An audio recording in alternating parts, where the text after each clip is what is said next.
坐下。穿军装那个，你叫什么？我？这里谁不认识我呀？站起来，回军座的话。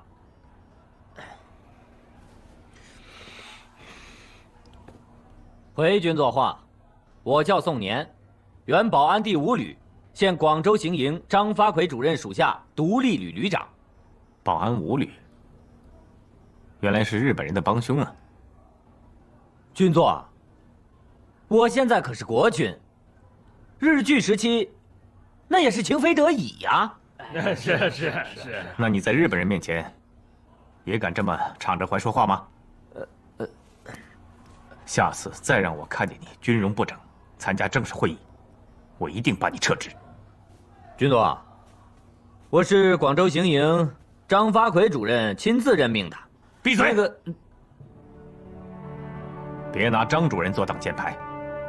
我连某受蒋总裁委托，全权处置这里的党政军事务。你敢蔑视上峰，不听指挥，违反军令，我就送你上军事法庭。别以为你是少将，韩副局贵为上将，蒋总裁照样枪毙他。坐下吧。我提醒诸位，在这个地方，没有党派，只有政府；没有鄂系和中央军，只有国军。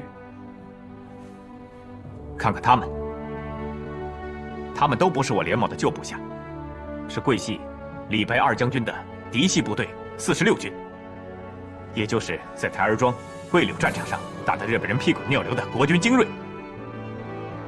现在他们归我指挥，但是他们没有一个人不服领导，依然保持了军人应有的军容规范。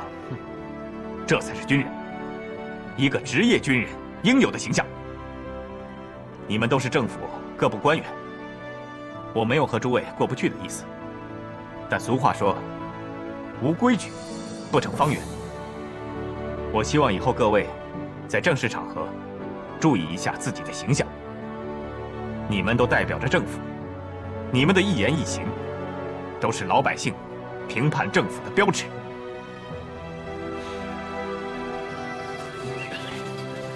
上！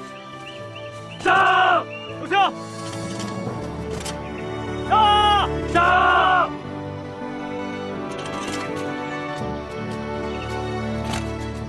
上！还真有点本地姑娘的味道。怎么样，好看吧？嗯，好看。你说好看就行，那以后我就这么穿了啊。穿就这么穿，像个渔家姑娘嘛。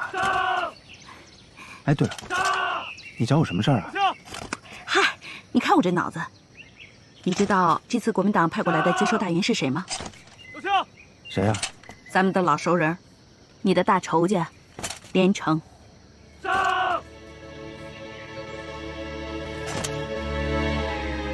啊，怎么了？这个可不是一个好消息啊！连城可是一个能打仗的将军啊！还记得台儿庄吗？他跟日本鬼子拼到了最后一个人啊！是，这家伙挺难对付的，这下可麻烦了。王英，组织上派我们来，就是协助南海纵队迎接新的军人。既然连城是46军的军长，那熟人总比生人强啊，你说是不是？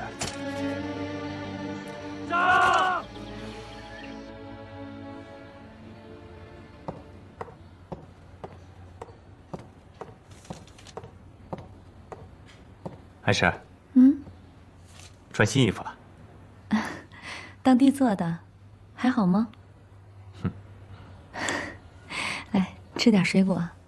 当地人说多吃水果不上火。真不愧是我的私人助理，外加秘书。你看报纸，重庆谈判成功了，和平协议也签了。那内战就打不起来了吧？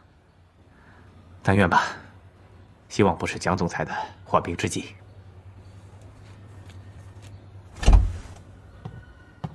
报告军座，密电。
司令员同志，敌人压上来了。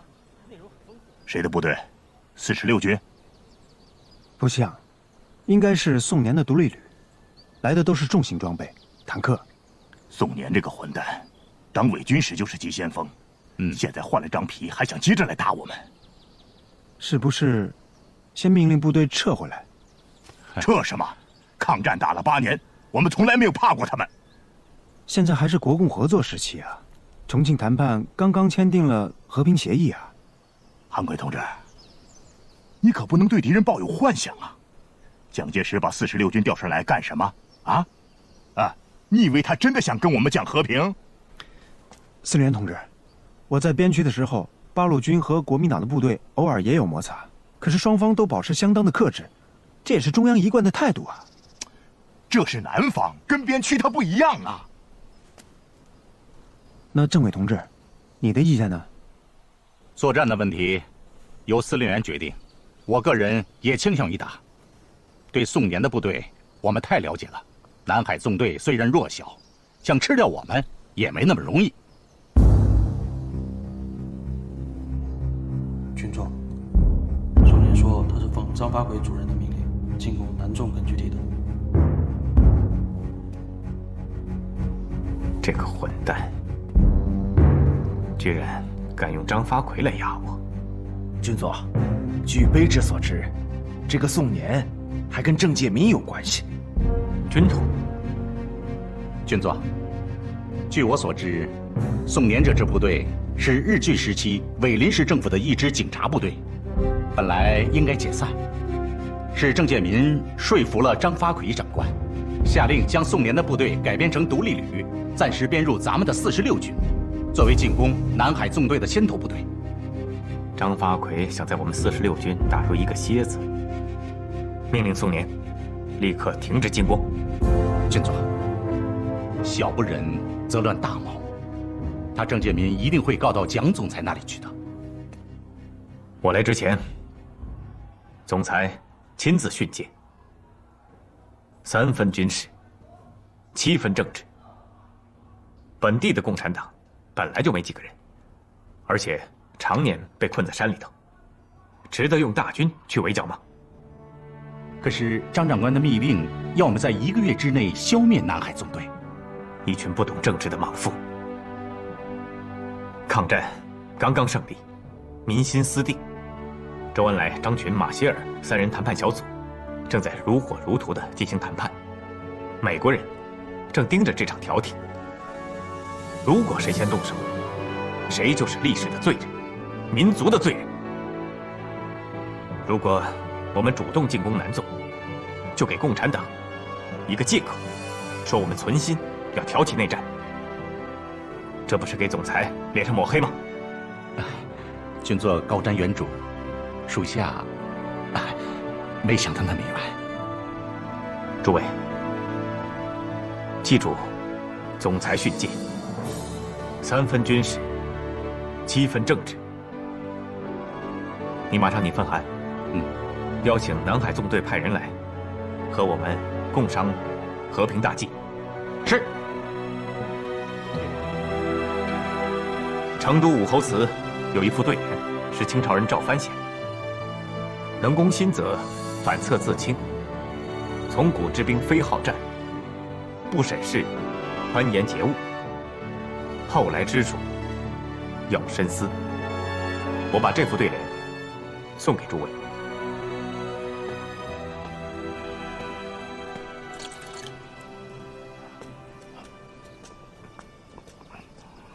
别急，慢慢说。好，我们这些被日军俘虏人员，被移交到了警备司令部，连城亲自过问，凡是南海纵队的人，都放了，每个人还发了路费。哦，对了，连将军让我给首长带封信。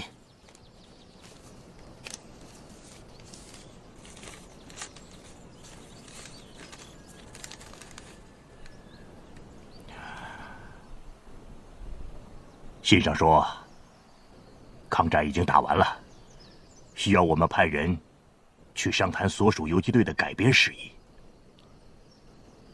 咱们不妨和他们接触一下，摸摸他们的底牌到底是什么。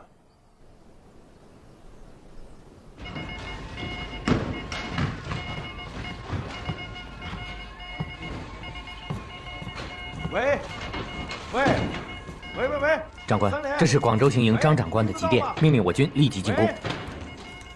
喂！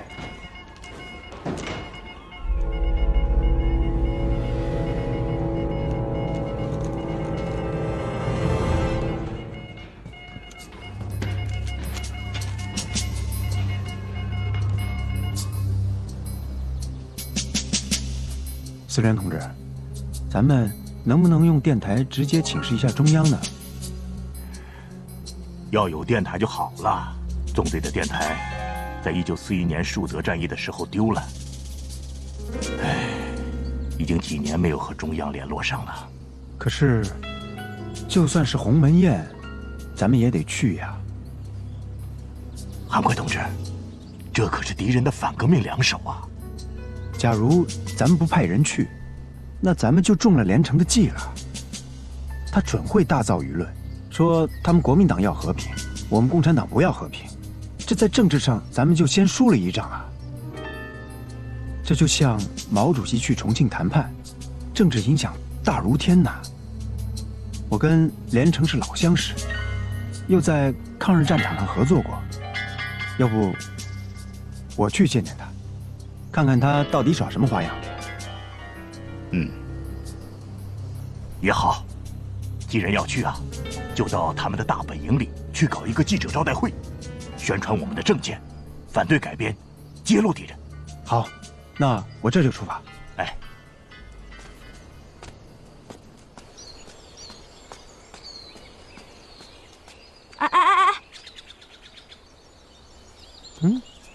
干嘛呀？这是？刘邦去赴鸿门宴，还有樊哙保驾呢。我就是你的樊哙。那，走吧，樊哙同志。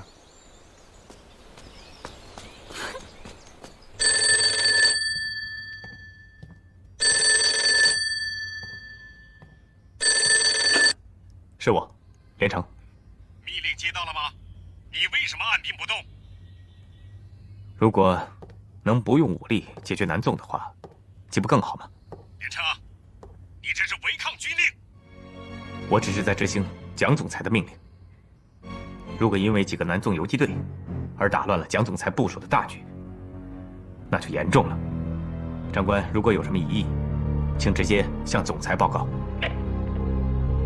喂，喂。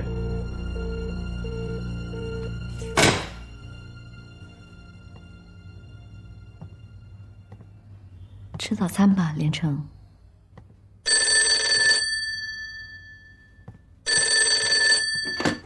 连城，什么？记者招待会？共产代表来了！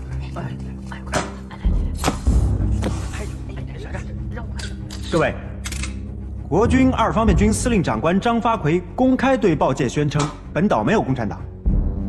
各位请看，站在你们面前的就是共产党。鄙人姓韩名奎，是南海纵队的代表。我代表南海纵队15000名官兵，跟大家见面。请问韩先生，今天到此有何企图啊？共产党一向光明磊落，坦坦荡荡。我们没有企图，我们只有愿望。我们的愿望就是和平。抗战打了8年，这仗还没打够啊！好不容易把日本鬼子赶走了，老百姓需要过和平安定的生活。在这个时候，谁要是发动内战，谁就是人民的公敌呀，谁就没有好下场。你们说要和平，首先就得放下武器，接受国军改编，这才有诚意。对不起，我们也想放下武器，回家过和平的日子，可是有人不让啊。谁？是贵党的领袖吗？是延安高层的意思吗？你说呢？我不瞒各位说，是蒋介石派来本地的最高长官，46军的军长连城将军。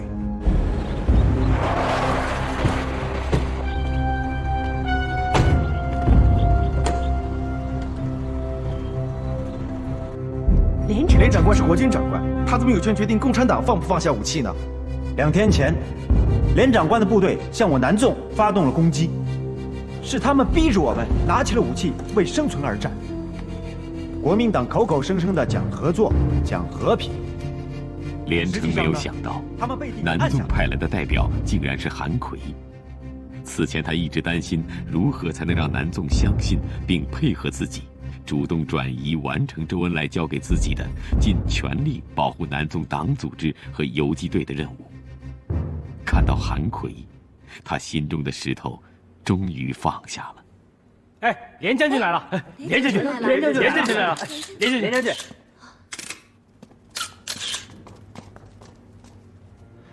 连将军，没想到我们还会在这儿见面吧？确实有些意外。不过，既然是老相识，那就不用客气了。我应该怎么称呼韩奎先生呢？我是南海纵队司令员派来的代表，那我就叫你韩代表。没想到红英队长也来了，真是难得。我写信邀请南纵前来商谈，没想到韩代表自己在这儿开启了记者招待会，连我这个做主人的也不知会一声，难免有失做客之道吧。谈判嘛，就应该光明正大的谈，关起门来，人家还以为我们有什么见不得人的交易，这可不是我们共产党一贯的作风啊。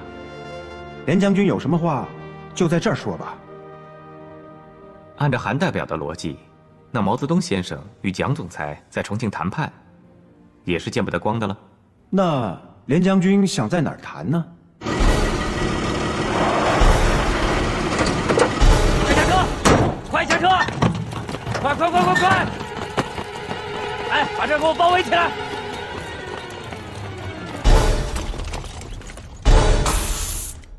连长官，能不能透露点内幕消息啊？还没开始谈呢，哪有什么内幕？等谈判结束吧，到时我会召开记者招待会，给诸位一个满意的答案。长官，宋年那小子把这儿包围了。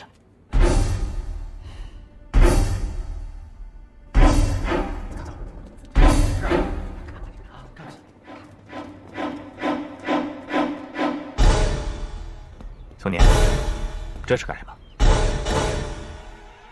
你要搞兵变吗？军座，我接到消息，南纵的头目在这里，我奉张司令的命令，前来捉拿。胡闹！你知道现在什么时候吗？蒋总裁正在重庆进行3方和谈，你这么做就是挑起事端，破坏和谈。军座，你别拿蒋总裁来压我，我这也是奉命行事。有本事，你把这些大道理和张司令说去。闭嘴！你竟然敢公然挑拨我和张司令的关系！快点！快！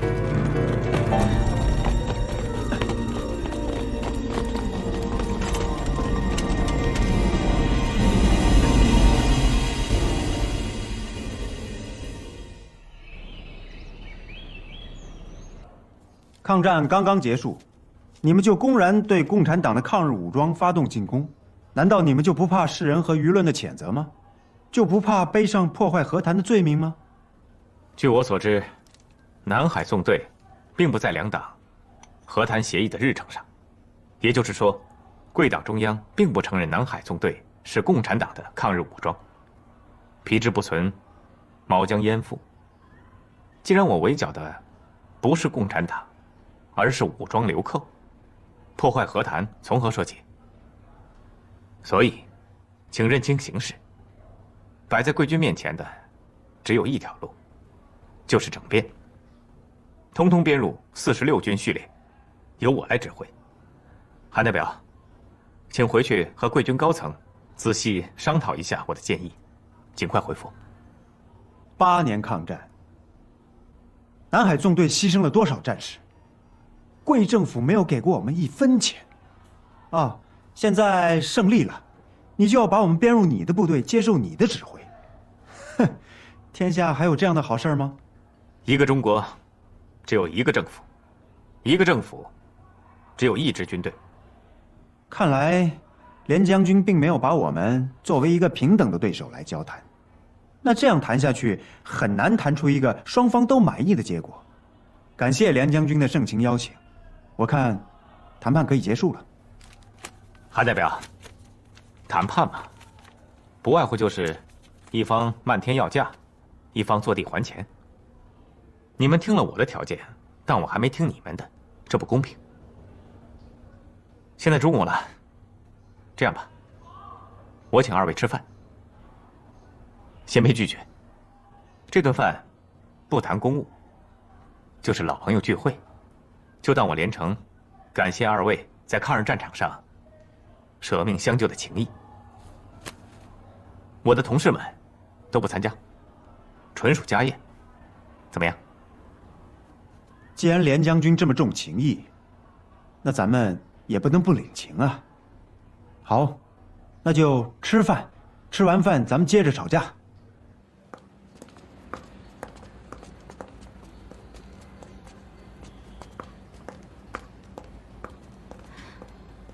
看什么看啊？干嘛答应去他家吃饭啊？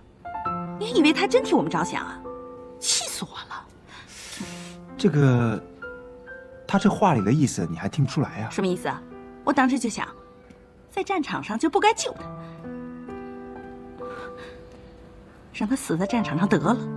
哎，那你闯变保会议室的时候可不是这么说的，那苏大哥都学给我听了。当初是当初，情况不一样嘛。你说，咱俩白救他命了，他里面装的还不认识我们了？说点客气话不行吗？还打着官腔，咄咄逼人的。呦，学会捅新词儿了啊！啊，其实啊，这很正常。我倒觉得他这么做是做给底下人看的。想要听真话是吧？那还得去他们家饭桌呀。没听他说吗？不请外人，这话什么意思？你还听不出来啊？哎，呦，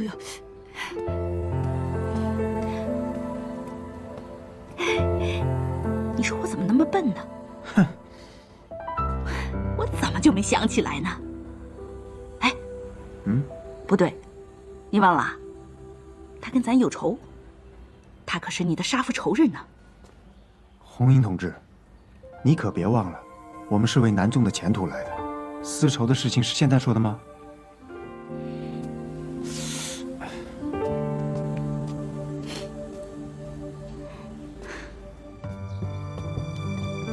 二位坐啊。哎呀，看来当最高长官确实有好处啊。这家里请的厨子都赶上酒楼大师傅的水平了。实不相瞒，这些菜都是从鸿宾楼订的。你韩奎嘴刁，我哪敢用一般的菜来对付你啊？尝尝，都是当地特色。好。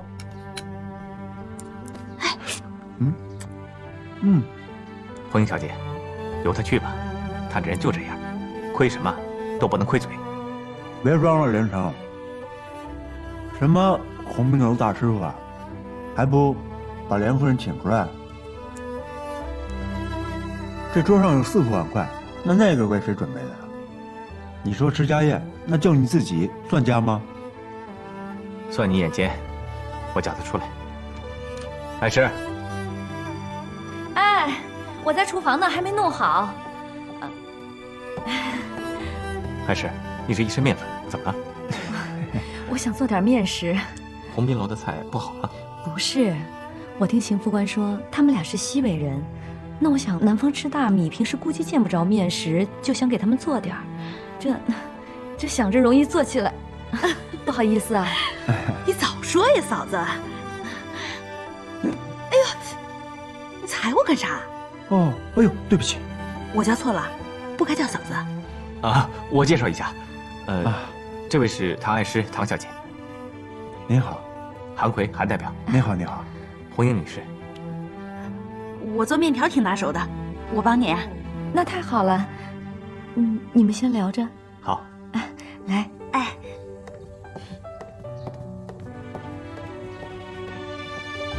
坐。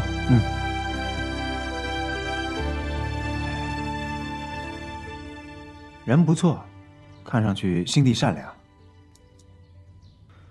现在就剩咱们俩了，有什么话说吧。我就知道你韩奎不会不明白我请你来家里吃饭的用意。韩奎，你仔细听我说，国军正准备全面进攻，如果你们南纵不马上撤出白鹿山地区一带，我将会把你们全部消灭。凭什么呀？你说让我们走，我们就得走啊？这算什么呀？最后通牒呀！这和面呀，就在手劲上。这面和的时间越长，越有弹性，就越好吃。你真能干，红英。有什么能干不能干的，就是多干呗。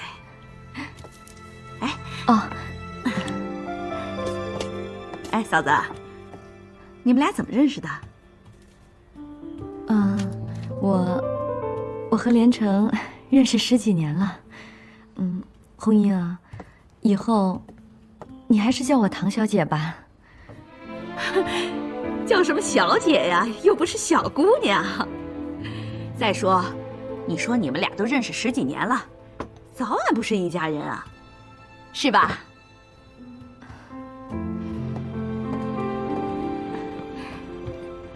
红英啊，连城不想跟你们打仗，但是张发奎天天逼他进攻。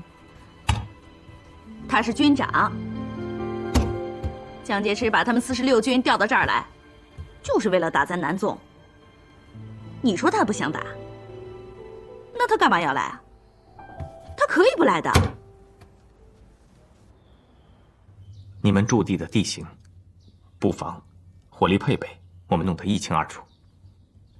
一旦机械化部队进攻，南纵很有可能全军覆没。没那么容易吧？日本人打了8年也没消灭南纵啊。那不一样，我们现在是全美式编制，士兵都坐着坦克、装甲车往里冲，你开枪打不着。我用2个基数的火力来覆盖，战车再往前冲，你拿什么挡？山地作战，这装甲的威力能减1多半。我不会急于求成，我一天前进1公里，就像包饺子一样，把所有的边儿全捏好了，你们就成了中间的肉馅了。你韩奎当过参谋，我连城是不是熊包蛋，您很清楚。你说这场仗谁输谁赢？那你上午说改编是假话了？是真话。如果你们没地方跑，最好同意改编。我会把你们全建制的保留，保证不拆散你们队伍。比如叫独立师。这我就奇怪了，你是来打我的，却又让我跑，那我要是跑了，你还怎么打我呀？天底下哪有这样打仗的？哼，那我凭什么相信你是在为我考虑呢？我们都经历过412，我放走苏芷丹，你不是不知道，我同情共产党，不想跟共产党武装打仗，但我是一个军人，军人必须服从命令。这一点，你一定要清醒，请你相信我。现在时间不多了，我最多能再拖几天。如果你们再不走，那只能打了。如果仗一打起来，后果是怎么样，就由不得你们了。嫂子，我这人说话直，你可别不爱听啊。你说这女人吧，都相信自己的男人是好人，甭管这人做了啥事儿，都觉得做得对。我也一样。可现在不是咱俩说了算的事儿啊，这事实在这儿摆着呢。红英，你可以不相信连城，但可以相信我呀。连城是国民党的军长，我不是。你是啥呀？你是国民党将军的媳妇儿。嫂子，不过我相信你是好人，不然我也不能跟你说这么多，对吧？其实咱俩挺有缘的，我还真挺喜欢你的。要不是因为你是国民党将军的媳妇儿，我还真想跟你做个干姐妹啥的。可现在情况不一样了，不是你我之间的事儿，是两党之间的事儿。你们是国民党，我们是共产党。这两党斗了这么多年，嫂子，你说蒋介石能轻易弹劾吗？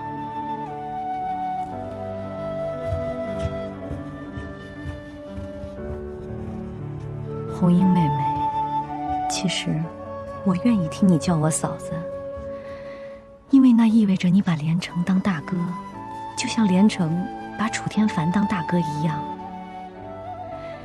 你是不是也感觉他跟别的国民党人不一样？这不仅仅是你的直觉吧？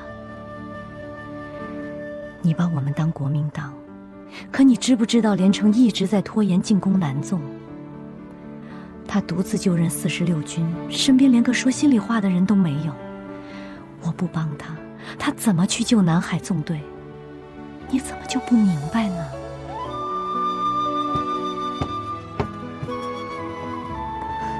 来来来，面来了。哦，面来了。哎呦，等急了吧？来，红英。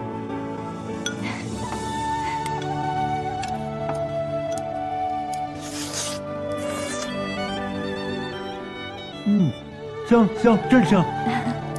我好几回做梦都梦见吃面条啊。红英，你也吃啊？哎，你今天真是受累了。说是给他们做面条，这面条全是红英做的，我倒在旁边成了看客了，真不像话。哎，谢谢。那你学会了吗？红英，吃啊！啊，多吃点。下午咱们还得跟连城接茬打架呢。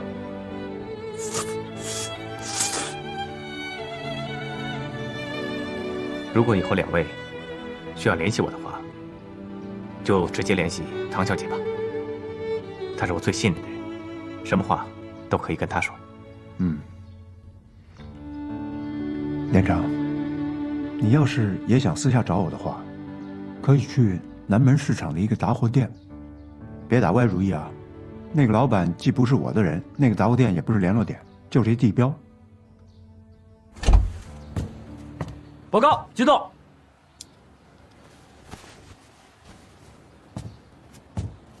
哎，吃吧吃吧。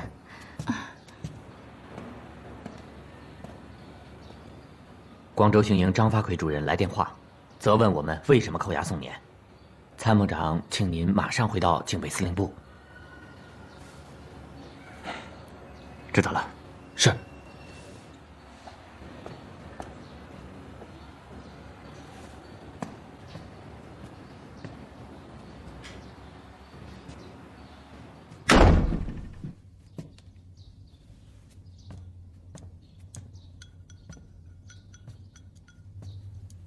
韩奎，我有紧急公务，下午的会只能取消了。你看这样行不行？要不咱们明天？啊，连将军，这个肯定不是一次两次就可以谈成的，我们也得赶回去，把贵军的意见跟纵队领导汇报一下。什么时间咱们再谈？咱们再联络吧。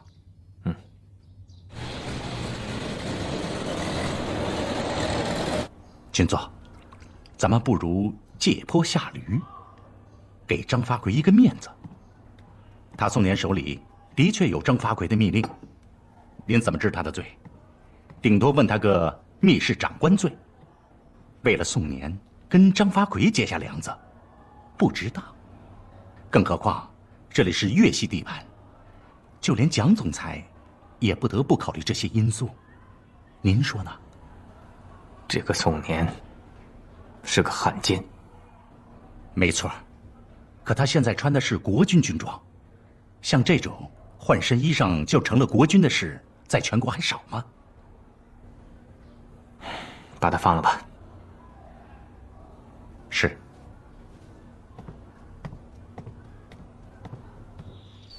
你们都不知道，那场面我头一回见。那群记者呀，一个都不怀好心，你一言我一语的，都是国民党那边的人啊。他们一句一句的话像刀子一样。我们韩特派员呢，脸不红心不跳，一句一句都给他顶回去了，顶得那帮臭文人一句话都说不出来了。哎，胡云姐啊，这不跟那诸葛亮舌战群儒一样吗？啥诸葛亮？比诸葛亮还亮呢！我们韩特派员那叫滔滔不绝，威震全场，他们敌人全傻了眼，只好把他们大头给请出来了。大头是谁啊？嗨，就是他们国民党的最高长官连城。哦，韩奎同志，你记者招待会开得很好，任务完成得很圆满，影响很大嘛。司连同志，我现在回想起来，咱们这个记者招待会开的是不是有点草率？为什么？连城一直强调，张发奎说本岛没有共产党的武装。我理解他这话的意思，既然没有共产党的武装，那就没有必要派大批的部队去近剿。可是，这个记者招待会一开，咱们反而把自己亮出来了。就是要亮出来嘛！抗战8年，岛上有国民党军队吗？啊，完全是我们南海纵队在独立的抗击日本人呐！啊，是啊。可是司令员同志，南海纵队并没有被列入和谈的议事日程啊。换句话说，蒋介石可以公开对我们发动进攻，而不必担上袭击共产党抗日武装的罪名。我说韩奎同志，你什么意思啊？假如46军真的向我们发动进攻，那么无论从人员数量还有武器装备上，咱们都处于劣势啊。我的意思是，咱们应该设法避开他们，不和他们进行正面作战，然后争取时间，迅速派人出岛，跟南方局取得联系，把咱这儿的实情都告诉党中央，争取把南海纵队列入和谈的议事日程啊。韩特派员，你这是严重的右倾机会主义呀！你怎么能把一支革命队伍的命运压在和谈议程上呢？啊？哦，你是想通过和谈从国民党那儿换来一张不打南海纵队的保证书？韩奎同志，你别忘了，在大革命时期，我党为此受的苦、吃的教训还少吗？司令员同志，我不是这个意思。你别再说了，他们要打就打，不管是日本人还是国民党，南海纵队从来就没有怕过。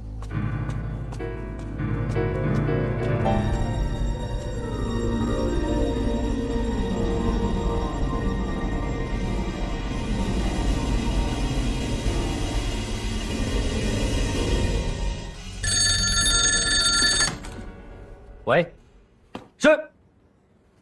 军座，总裁电话。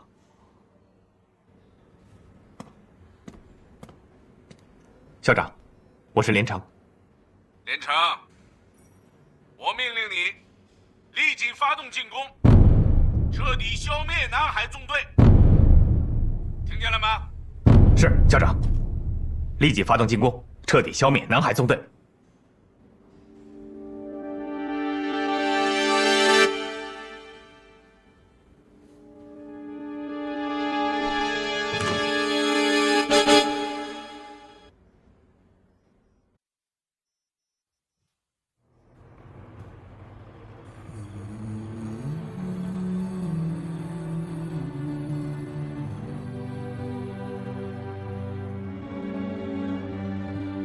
我命令你立即发动进攻，彻底消灭南海纵队。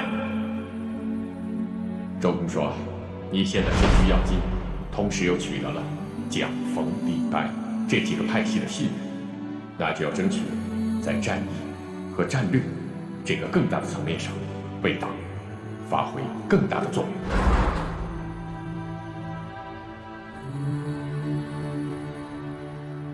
你坐下。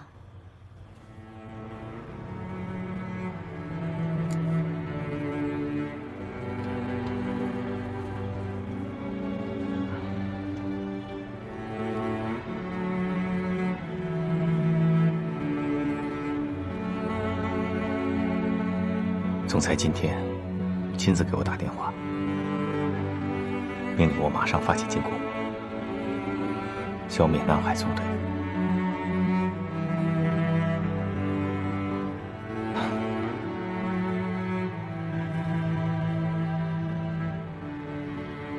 那你打算怎么办呢？安石，如果说两个人打架，一个强壮，一个虚弱，强壮的不愿跟虚弱的打，但虚弱的偏要打，你说该怎么办？连城，打打杀杀的事，不应该听女人的话。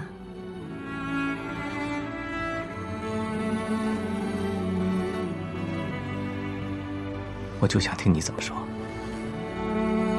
然后什么都不做，什么都不想，就像现在这样。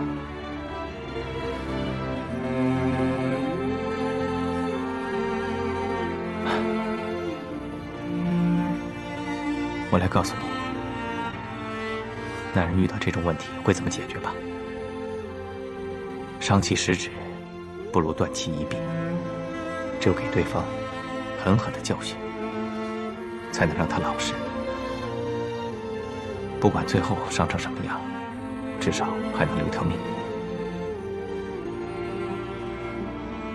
我相信你，我相信你做的任何决定都是正确的。还是不早了，休息吧，晚安。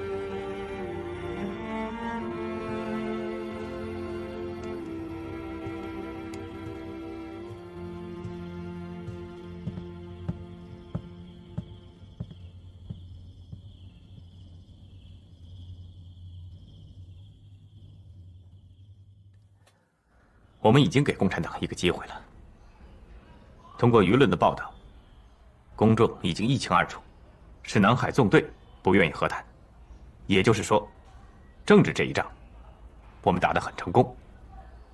接下来，就要用我们的美式装备，给南海纵队一个致命打击。宋旅长，到。抗战8年，你在日本人手下和南海纵队交过无数次的手，可以说，在座同僚中，你是最了解南海纵队的。你来谈谈。多谢军座。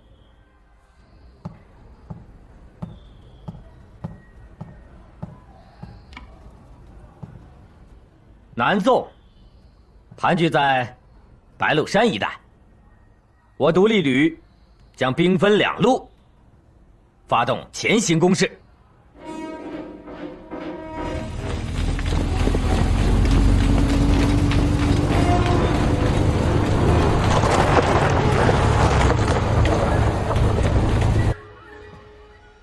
军座，这个宋年还真的了解南海纵队。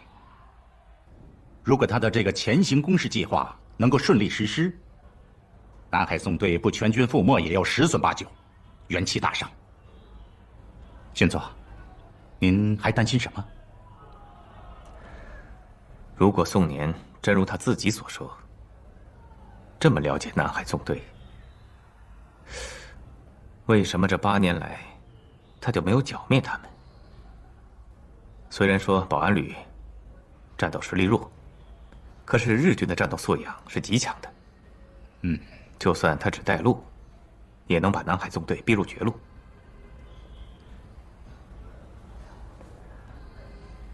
除非他跟共产党有勾结，故意放水。这个非常可能。不然郑介民怎么会能看上一个保安警察呢？他不是想表现吗？咱们就让他表现。他的计划大家都听到了，共产党南海纵队断无生路。如果这次他再让共产党跑了，我就要他的脑袋。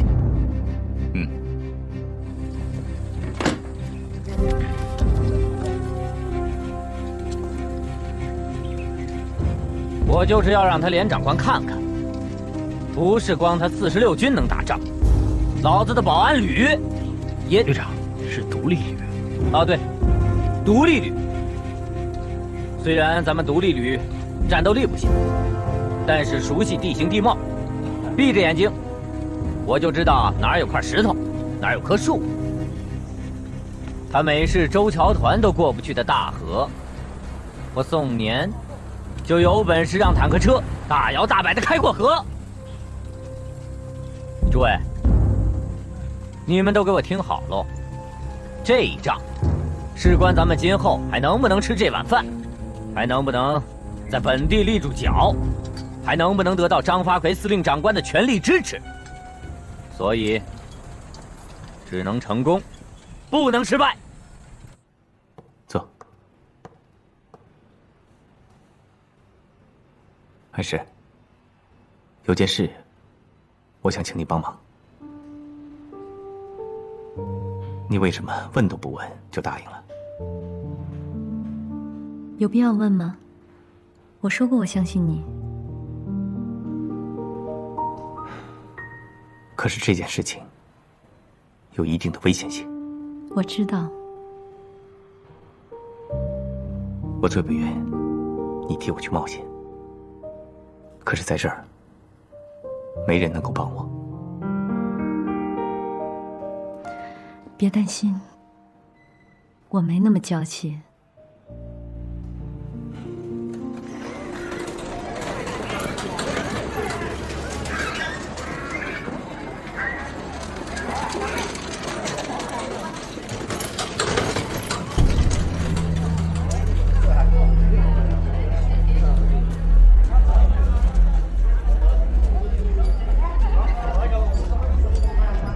先生买点水果吧。不要不要。先生买点吧，不贵的。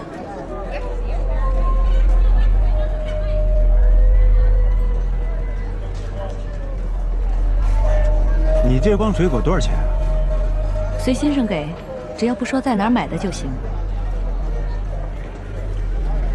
给。谢谢先生。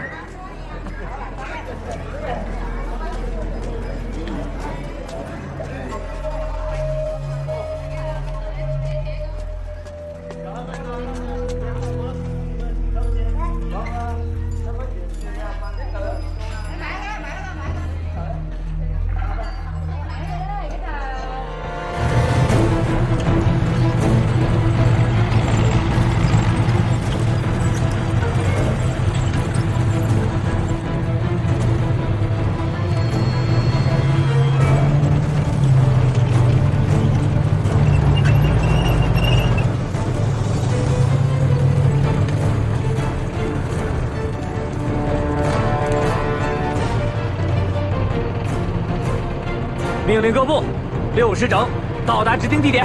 是。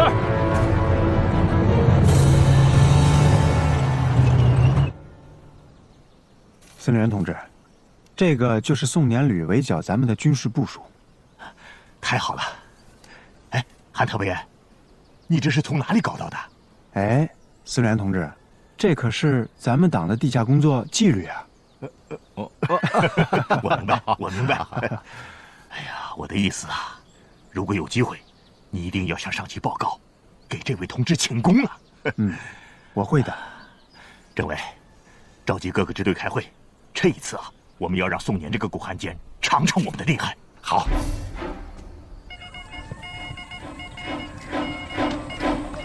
开火！开火！开火！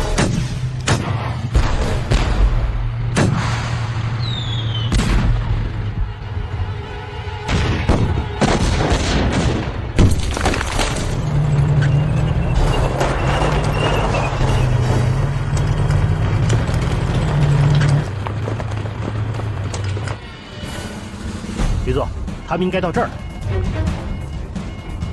2个团应该会师了。报告旅座，2团会师了。好。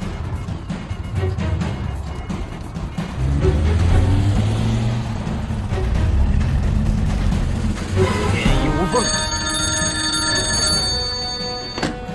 这是吕布。吕座电话。哎，抓到匪首了吗？报告吕座，匪首全部溜了。溜了？我早料到了。歼敌多少啊？报告吕座，整个营地1个人都没有。你耳朵聋了？我问你，歼灭多少敌人？吕座，南纵消失了，我一路扫荡，完全没有遇到抵抗，也没有看到1个共军。不可能，我的铁壁围河滴水不漏啊！这一头路都逃不出去。报告吕座，报告吕座，公主打过来了。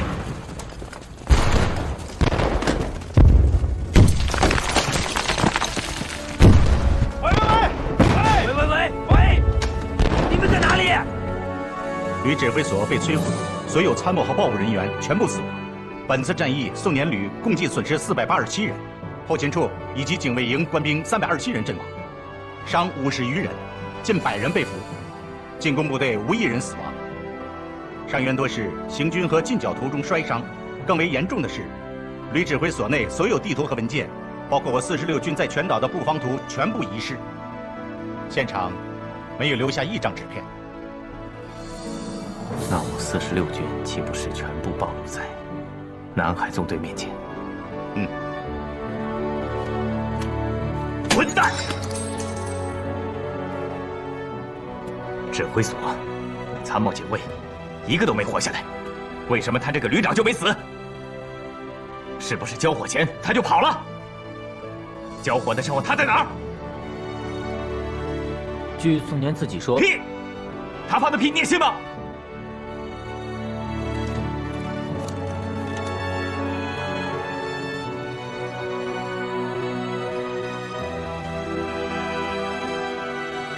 哎，你是干什么的？我是给这家送水果的。给这家送水果？谁让你送的水果？是这家夫人订的。怎么回事啊，小刘？太太，说是您要的水果，人家给送来了。让他进来吧。好，是。哎，进来吧。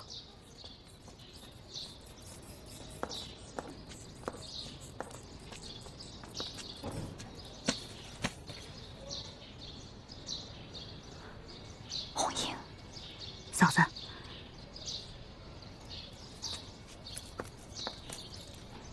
嫂子，连军长在家吗？他不在，白天他都在司令部。我找你有事儿。水果我都要了。小刘，你把水果收了。是。来，进来，我给你拿钱。哎，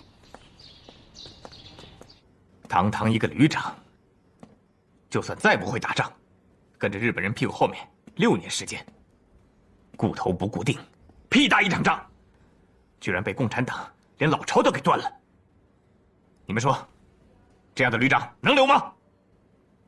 跟着这样的长官，底下的士兵还有活路吗？宋年在哪儿？军座，我怕张发奎长官会误会军座，没逮捕他，但派人看住了他。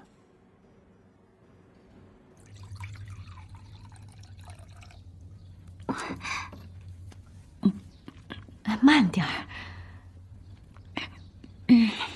中午挑着担子走了一路，渴死我了。红英，你真行啊！你把自己打扮成这样，人家卖水果的都是当地人，你一北方人一张嘴就露馅了，骗不了人的。嫂子，我就没打算卖水果，一路也没吆喝，直接奔你家来了。来，坐下说。我是连长，校长。是。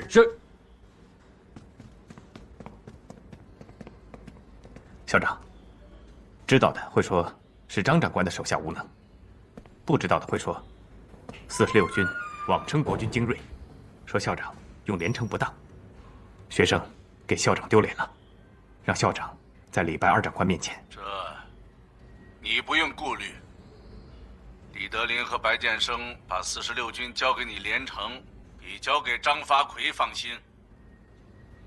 连城，世上无常胜将军，打败仗没有关系，关键要明白是怎么败的。是。我认为，仗虽然是宋年打输的，但是责任应该由我连城来负。所以连城请求校长对学生予以惩戒，是学生太多顾虑和张长官的关系了。同意宋年旅担任这次进攻行动，最终导致惨败。你没有错，我常跟你们说，军事要服从政治。一场仗打输了，可以下次赢回来；政治上要是输了，就再没有翻身的机会。我不会处罚你，连城。但善后处置你还是要小心，不要激化与粤系的矛盾。多谢校长，请校长放心，我一定会妥善处理和张长官的关系，绝不给校长添任何麻烦。嫂子，你能不能帮我弄一张出岛的通行证？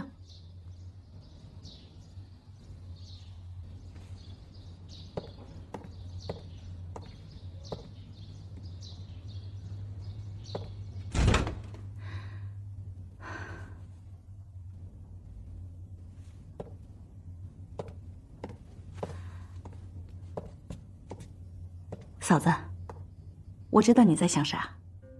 你是不是觉得我红英口口声声叫你嫂子，就是为了跟你套近乎，利用你国民党夫人的身份帮我们共产党的忙呢？我跟你说，我红英不是那种人。对，我这次来是想请你帮忙，但是我红英也真心喜欢你，真心把你当嫂子，真心把你当姐姐，所以这次我招呼也没打，就直接过来了。红英，我也喜欢你。我也愿意认你这个妹妹，真的。嫂子，那你能帮我这个忙吗？你让我再想想。嫂子，你说以你的身份要张通行证，不是再容易不过的事儿了吗？啊？弄通行证不难，可是弄到之后呢？如果真的这么容易，那你们南纵为什么会跟上级失去联系这么多年？难道从来没有人出过岛？你和韩奎怎么进的岛？共产党为什么千里迢迢地把你们从北方派到这儿来？这些你都没想过吗？我还真没想过。你不想，可是我会想。连城不但是46军的军长，还是最高长官。虽然他不想和南纵打仗，可是他的上头有张发奎和蒋总裁压着。退一万步说，你们就是把连城杀死了，又能怎么样？难道政府就不剿共了？不会再派别的军长来吗？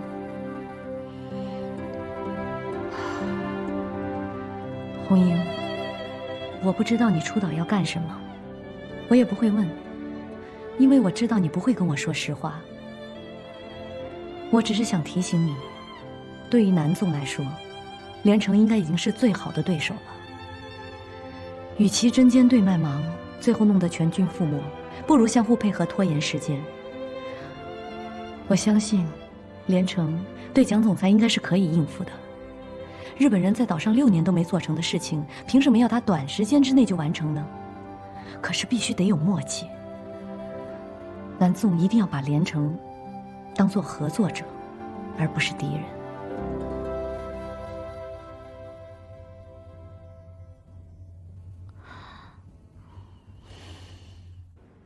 你信誓旦旦地保证，你的前行攻势可以一招制敌，置共军的南海纵队于死地，有言在耳啊！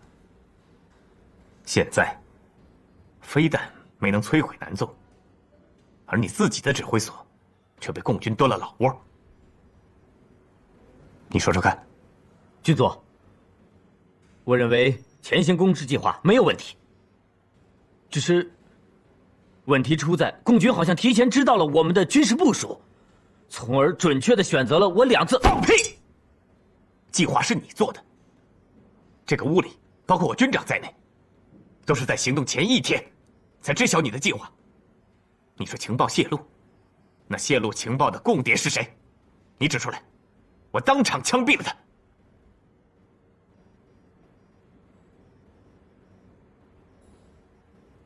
说不出来是吗？那我来告诉你，泄露情报的人是谁。这个共谍不是别人，就是你宋年自己。什么？我自己定的计划自己泄露，这也太可笑了吧？可笑吗？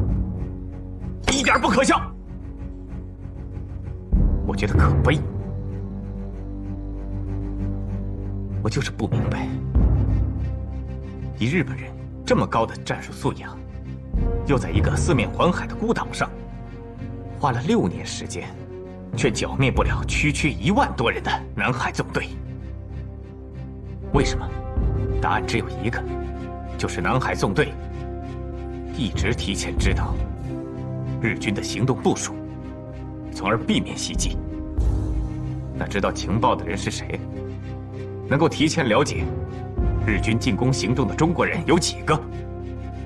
除了翻译官，也就是你这个保安旅旅长了。他们谁也不告诉，也要告诉你，因为他们需要你的帮助。故事讲得真好啊！那我宋年也算是个地下抗日英雄吧？抗战胜利，没把你这个汉奸给枪毙了，而让你当上了国军的少将，你也就这点本钱了。但是，我们的情报系统却被你蒙骗了。你不是为了保南纵，你是为了钱财，还有你自己的前程。你非常清楚，如果剿灭了南纵，日本人就不会再养你这个打不了仗的保安旅，你宋年的舒坦日子也就到头了。你不是什么抗日英雄，你就是一条日本人的走狗，一条吃着主人，却在背地里出卖主人的不折不扣的走狗。你敢玩弄我抗日战场上的钢铁46军旅股长，你又想用对付日本人那套来耍我。你看看这些将官，每一个人都是提着脑袋在战场上和日本人拼杀了8年，才换来一颗将星。而你呢，卖身求荣，镇压同胞，血债累累，吃完了日本人，再吃南纵，现在就想吃到我头上来。你有资格穿这身军装吗？我不杀你，都对不起这帮兄弟，对不起抗日战场上殉国捐躯的烈士们。军座，空口无凭，你不能污蔑我呀！来人，给我押下去！军座，军座，军座，军座，军座，军座！军座，惩治宋年当然大快人心，可这个宋年是郑介民的人啊，让他来找我。郑介民能通天啊？天塌下来，由我顶着。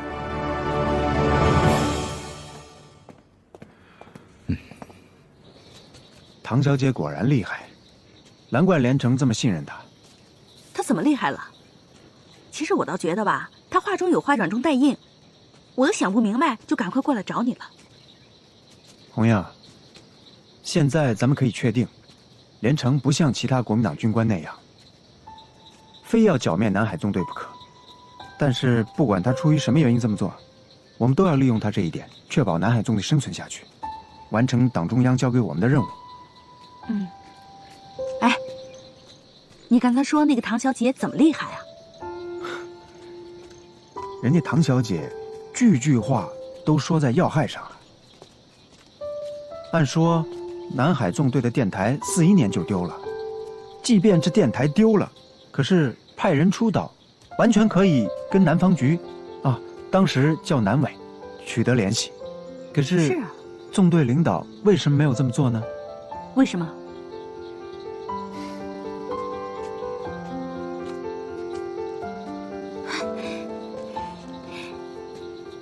卖什么关子呀你？快说，为啥？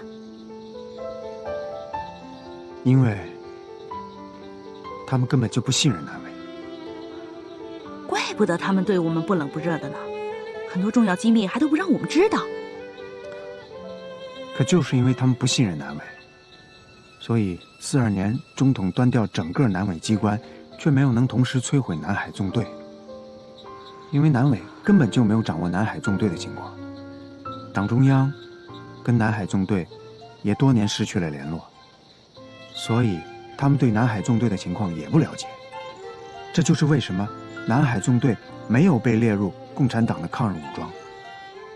他们甚至连南海纵队是不是一个完整的队伍都表示怀疑。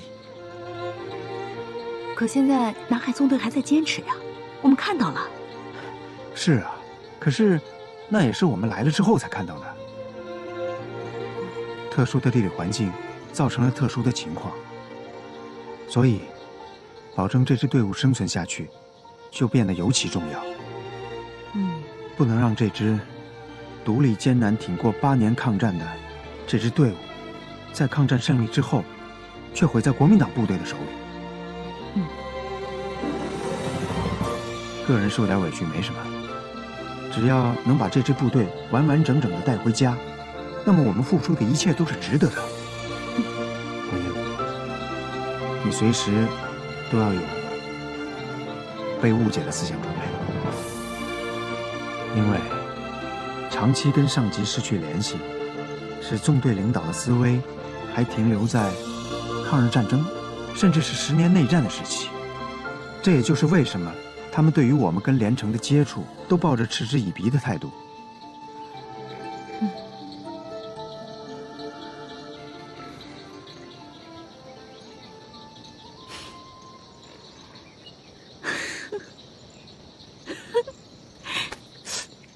你还真行啊！就凭你这几句话，就把这么难解的一个谜团给解开了。我还没说完呢。说。那唐小姐说出岛没用，这话一点没错。我们既搬不来救兵，又不能搞来一部电台让他们跟中央联系。我们所能做的就是回延安，把这儿的实际情况都告诉党中央。回延安，回延安，我早就想回延安了。这里啊，我一天都待不下去了。那我还想回去呢，可是我们回去了，这儿就没有南方局的人了。所以，我现在才真正理解了苏大哥说那些话的含义。我也理解了为什么中央会把我们从延安派到这儿来，因为他们不信任南方局。当然，他们对于我们也不完全信任，可是至少他们没有赶我们走啊。那是因为我们这2个北方人还不至于威胁到他们。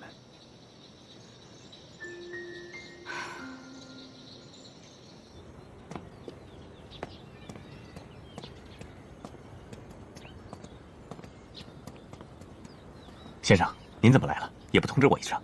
连城啊，你瘦了，也黑了。先生，什么时候来的？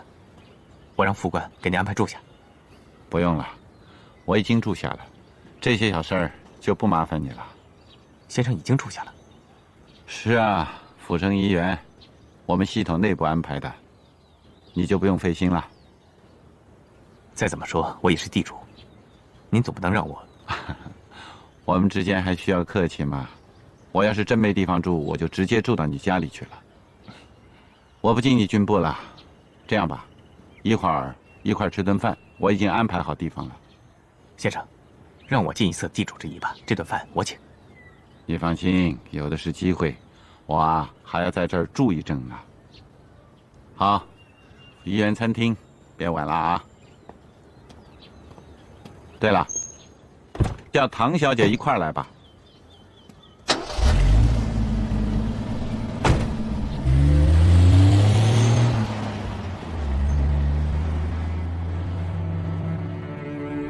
还是，我们在一起后，我就没穿过皱皱巴巴的衣服。你给我运那么多衣服，真是辛苦你了。就是啊，你不是说要给我当一辈子管家的吗？怎么现在都是我在给你干活啊？那就记好账，以后我一笔一笔还。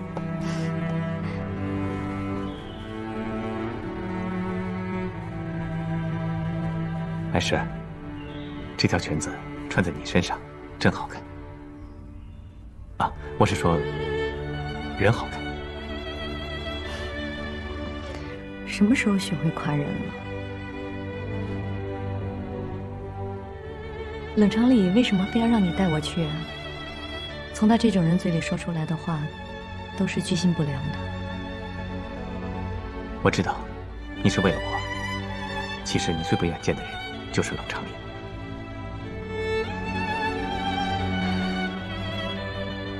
有什么办法呢？除非躲到一个没有人找得到的地方。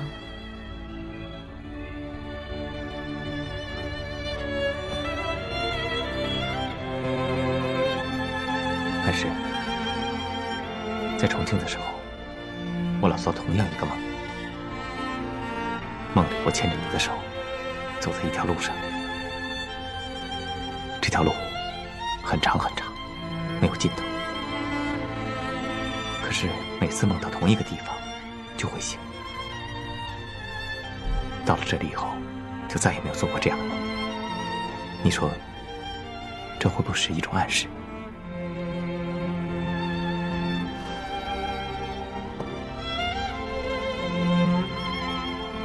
意味着你得抓紧我，别弄丢了。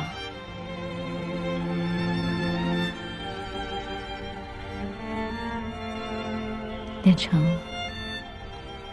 我知道你是在安慰我，但是你放心，有你在我什么都不怕。离开重庆，我以为可以摆脱冷场里，可他突然出现，让我意识到不能大意。我是本地最高长官，可他悄无声息的来，又悄无声息的住下，我连一点风声都没听到。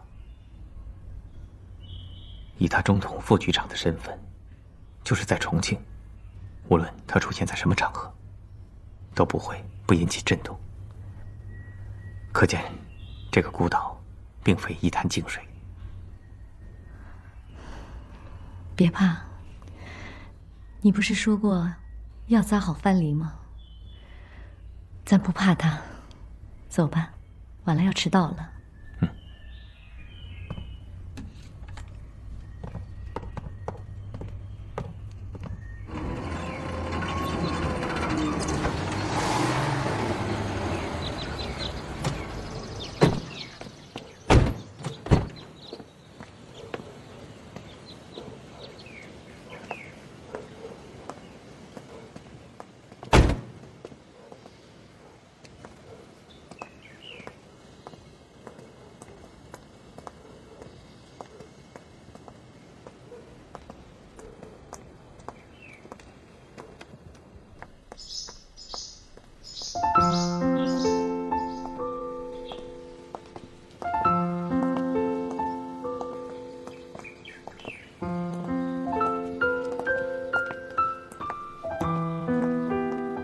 连城哥，连连，你怎么来了？啊，先生让我陪他来，说这里阳光明媚，不像重庆那么雾气沉沉。哦，我来介绍一下。我们早就见过了，是吗，连连？先生让我来接你们。连城啊，哈哈哈哈！哎呀，你这一次可真是不容易啊！怎么不容易？这个46军啊，是桂系白崇禧的精锐，拨给了广东张发奎管。总裁呢却让你来当这个军的军长，偏偏你又不是两广的人，可他们却都能够接受你。你能够指挥这个军啊，真是不容易啊！这叫鹬蚌相争，我就是那个渔夫，还多谢总裁栽培呢。说得好啊！不过你可不能做独钓寒江雪的渔翁啊！唐小姐，你该感谢我啊！此话怎讲啊？当初就是我推荐连城到你们家做管家的，是吧，连城啊？是。那我该怎么感谢冷先生呢？开玩笑，开玩笑。来来，里边坐吧，请。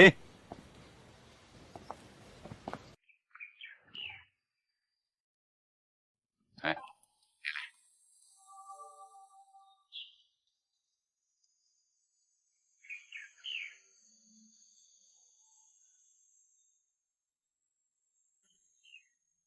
来，这第一杯酒，我敬唐小姐。先生，他心脏不好，我替他喝了吧。他沾一下嘴就行。不过今天这第一杯酒，我必须和唐小姐喝。冷先生，这不合适吧？在这桌上，我也不是最重要的人啊。唐小姐啊，你错了，在我的眼里，你才是最重要的人啊。连城是个好军人，但不是一个合格的政治家。他心地太善良，太坦诚，做人这是好品质啊。可是，在盘根错节、尔虞我诈的政坛上，这恰恰是他致命的弱点。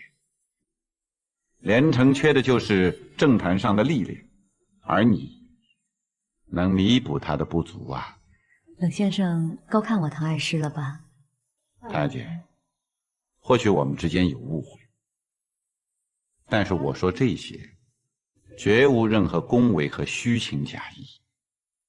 我是非常真心的为连城能够得到你这样一位红粉知己而感到高兴啊！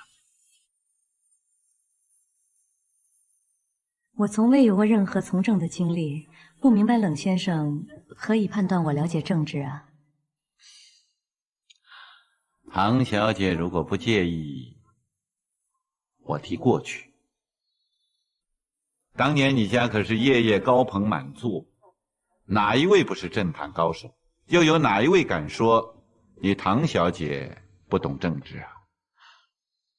冷先生夸奖了，我不过是爱热闹，喜欢结交朋友而已。唐小姐过谦啦，好品德啊！来，连城，你就替唐小姐把这杯酒喝了。不，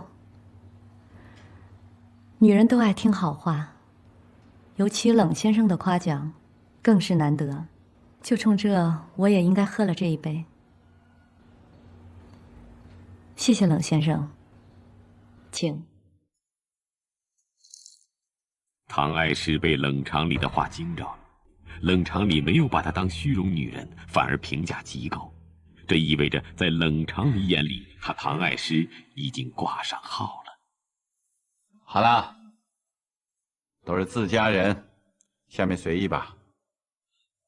连连，你们兄妹俩是不是也应该喝一杯啊？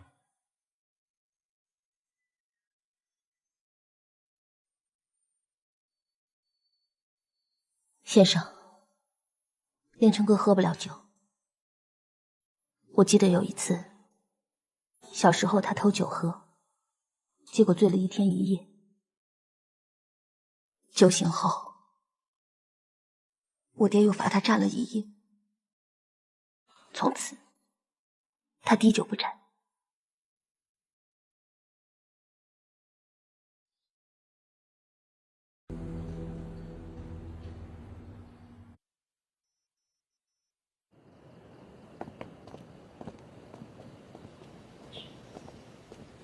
先生这次来是为公务还是度假？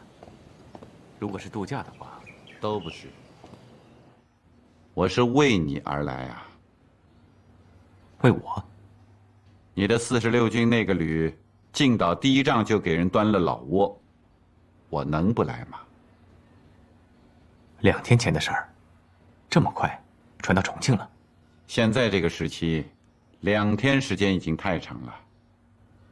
连城，你对政治太麻木，这可不行啊！我要是再晚来几天，举报弹劾攻坚你的材料，就会堆满总裁的办公桌。到时候，我就是再想把你往回捞，也没那么容易了。我给校长打过电话，他说不会追究我的责任。别以为有总裁给你撑腰，就没人敢动你。辛亥革命至今，两广跟总裁翻脸就不下4、5次啊，而偏偏这里又是粤系张发奎的地盘。先生，是校长派你来的。大姐，你认为呢？我认为，那以我的拙见，如果蒋总裁想过问，先生你就不必来了。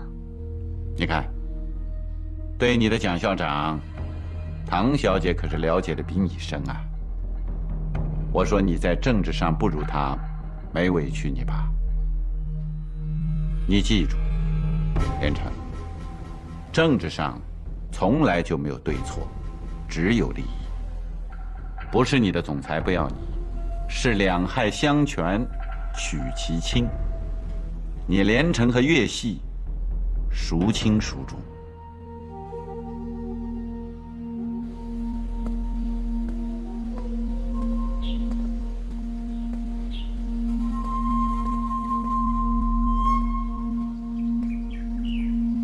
那照先生的意思，我是应该跟张发奎低头？不，这次你如果认输，那以后就再也没有翻身的机会了。先生，连城不明白，您既反对我和粤系翻脸，但又不同意我服软，那我应该……你们进来吧。毛剑生，你什么时候来的？毛剑生你们都认识。老吴，中统广州站的站长。老吴啊，冷副局长。连城，你看看。连长官，这是贵部独立旅旅长宋年，日据时期勾结日本人残害抗日志士，以及与共产党秘密勾结、出卖情报、倒卖军火的所有材料。照片里的人就是我，这是宋年将从日军手里接收的物资转卖给南海纵队时，我们秘密拍的照片。我们截获了南纵的人，我假冒南纵的军需科长跟他接头。老吴，你先回去吧。是。毛剑生，你陪2位女士说说话。连城，我们出去走走。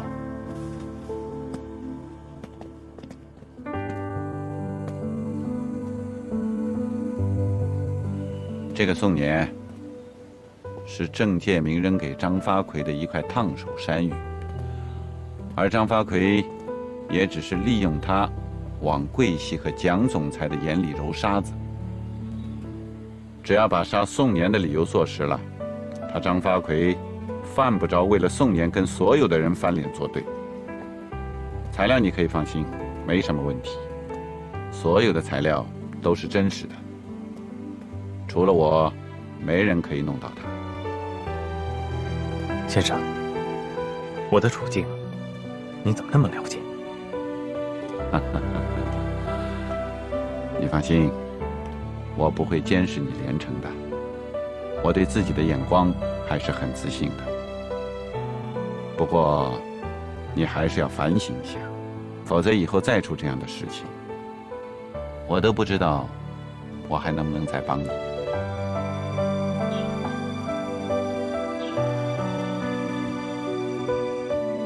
连城很矛盾，他不得不承认那些材料正是他需要的。如果没有这些材料，很可能最后他不得不屈服于张发奎。他相信，冷长里是在真心帮他，也是真心的赏识唐爱石，但这反而让他的心悬了起来，因为这意味着，即使远离重庆，冷长里的目光也从未离开过他和唐爱石。楚夫人，没想到会在这里见到你。莫接受。哦，对，现在不能再叫楚夫人了。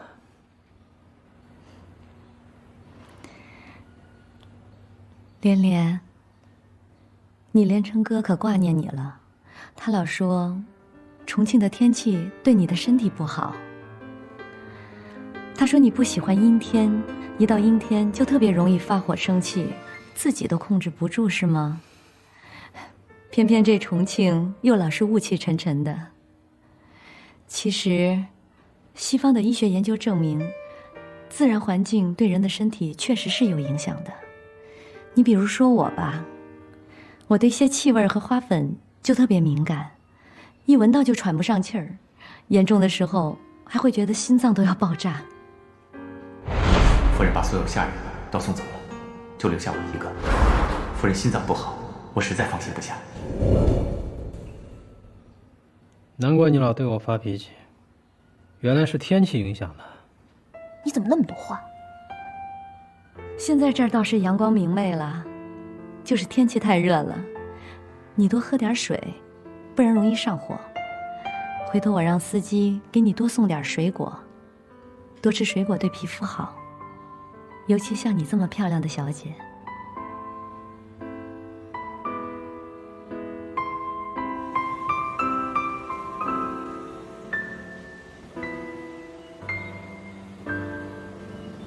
先生，您真的对我和唐小姐在一起没想法吗？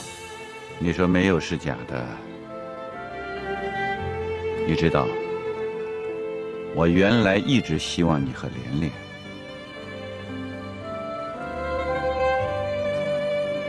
也许是天意吧。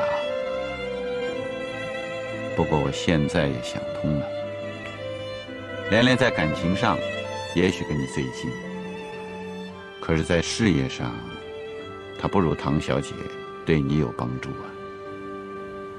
先生，我没那么功利。连城啊，没有哪个男人在结婚之前会知道自己会走到哪里。但是客观上，每个成功男人的身边都有一个支持和帮助他的女人。您觉得唐小姐是那样的女人吗？唐小姐曾经在美国上学，是蒋夫人的小师妹。我相信你连城不会是因为这个才跟她在一起的，但这确实是她的优势啊。现在美国人对中国的影响越来越大了，你等着吧，总裁早晚会把你要回去的。我看得出来，你是真心喜欢他，好好珍惜吧。除了结过婚，其他方面他都不错。前夫出生于南洋富商，来往结交的人又都是官宦名流，而你，我不配。谁说的？王侯将相，宁有种乎？我相信你连城会一步一个脚印，踏踏实实的往上走的。我们还是回去吧，说不定啊，里面已经打成一锅粥了。您说连连，那您为什么还把她带来？难道你就不想见见她？总得让她慢慢习惯和接受这个现实吧。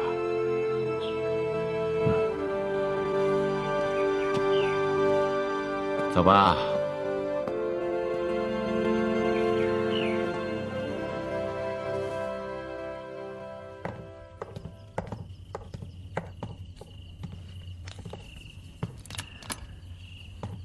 还是，你真是太厉害了。冷长里认为，今天你们俩一定会打起来，还想着怎么去劝解呢。没想到你们俩却还聊起来了。你是怎么让连连消除对你敌意的？消除敌意说不上吧，但是至少可以不放在脸上啊。其实都是女人，设身处地的想想，都能理解对方了。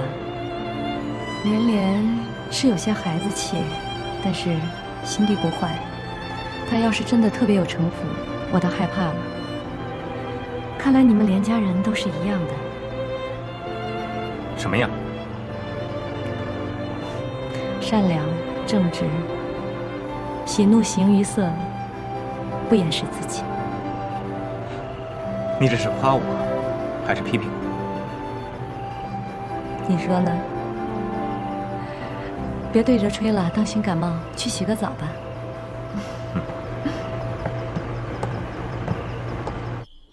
先生，我怎么觉得这个楚夫人，不，唐小姐，她脱不了共党分子的干系。好了，别再给我拿这些陈芝麻烂谷子来脏我的耳朵了。10几年了，一点长进都没有。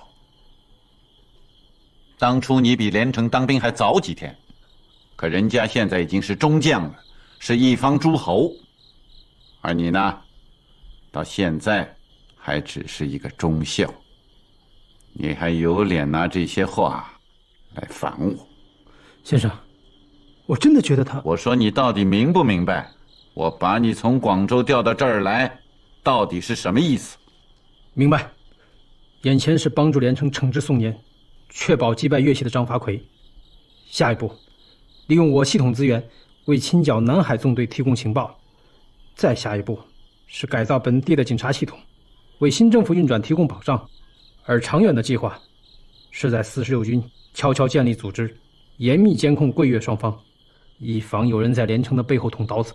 行了行了，你说的都是表面的事情，这些事情非得要你毛健身来做吗？我看老吴做的就比你好。我告诉你，要做这些事情，必须有一个前提，那就是得到上面的支持。连城现在是党政军一把抓，没有他的许可，不管你往哪儿敲钉子，他都能一根一根的给你拔出来。明白。你明白什么？我把你专门派到广州，又从广州把你调到这儿来，目的只有一个，那就是帮你找回你和连城之间的那点兄弟情谊。先生，从连城回到重庆，我们兄弟俩再没见过。你还好意思去跟人见面？还好意思说什么情谊？你和连城之间的那点兄弟情谊，早就让你拿去喂狗吃了。你把连城的心都给伤透。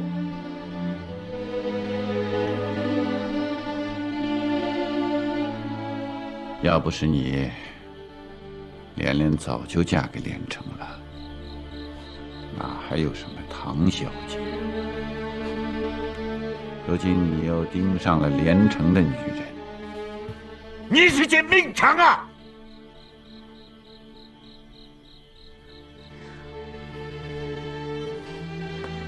我当初真不应该把你留下。我错了，我知道该怎么做。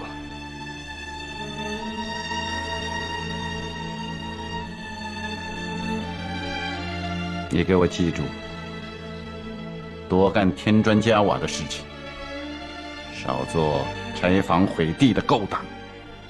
你在这儿只有一个任务，那就是让连城看到你是真心的为他这个大哥卖命，求得他的原谅，重新找回你们兄弟之间的情谊。是，剑生一定不辜负先生的期望。冷长里今天说的是真心话吗？以我对他的了解，他说的应该是真话，尤其是对你的赞赏。我们两人在外面的时候，他又说过同样的话。不过像他这样的人，永远不会把真心话全部说出来。我还是心里不踏实。如果仅仅只是帮你，他没必要把连连和毛剑生也带来啊。也许你的直觉是对的。大部分时间，女人比男人更敏感。但是起码在张发奎这件事上，他是真心帮你吧？实际上，他要对付的是郑介民。中统和军统从来就是冤家，两家互相拆台的事时有发生。当年总裁还就此事训过戴笠。军队一直是军统的地盘，中统的人根本插不进脚。他帮我，就是帮他自己。如果没猜错的话，郑介民的人，只要前脚被清洗，后脚他就把他自己人给塞进来。不过前提是要得到我默许。他是以要帮我的名义，想把这座岛变成他中统的独立王国。看来他说你不懂政治，真是小瞧你了。如果你真的只是一个会打仗的将军，蒋总裁怎么会把你留在身边呢？我就不明白冷长礼怎么就看不清这一点。还是有一种情感，叫爱。有时候，它是让人无法承受的。你能明白吗？你是说，冷长礼是把你当他的孩子？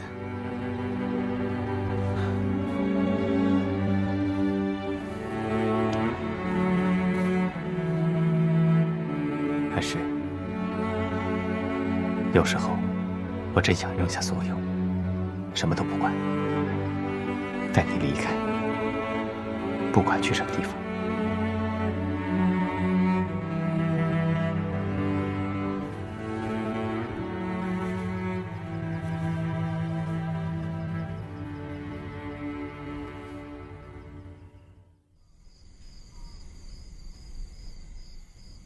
司令员同志，组织上交给我和红英同志的任务，就是确保南纵生存下去。眼前虽然平静，可是这平静下面掩藏着更大的危机。46军是白崇禧的精锐部队，军长连城又是一位既能征善战又有谋略的将军。一支由警察组成的队伍，和一支经过抗日战场历练的正规军是不可同日而语的。何况这一仗，我们要不是事先得到了敌人的军事图，那来的即便是宋年旅，吃亏的也是咱们呀。司令员，请相信我所做的一切都是为南纵的前途考虑的。不是我想隐瞒你什么，是因为组织上要求我必须独立完成工作，这也是党经过了42年的教训之后所做出的硬性规定。韩奎同志，我肩上的担子不比你轻啊。我明白，所以我要利用和连城是老熟人这层关系，尽量帮你减轻压力。哪怕是他少来一团进山，对我们都是有利的。这一次，他就派了一个保安旅来，不就很说明问题吗？韩奎同志，我要提醒你，敌人终究是敌人。你不要指望敌人来帮你。我听到些议论，说红英又去了连城的官邸，你要引起注意，不要被敌人拉下水。这种事，南海纵队不是没有先例。城里生活远比山上舒服得多，女同志更容易受到诱惑。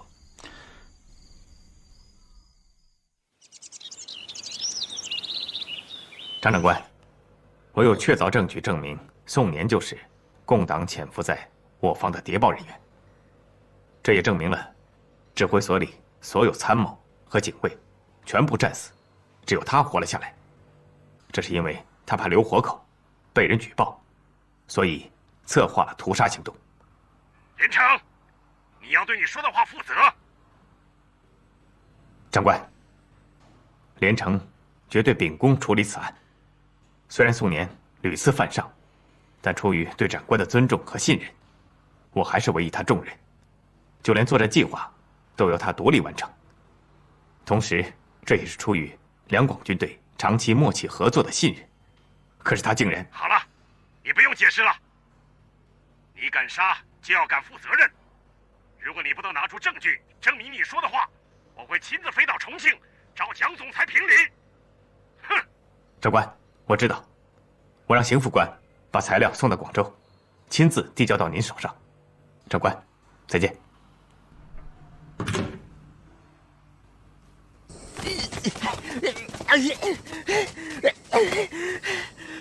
军座，军座，诸位，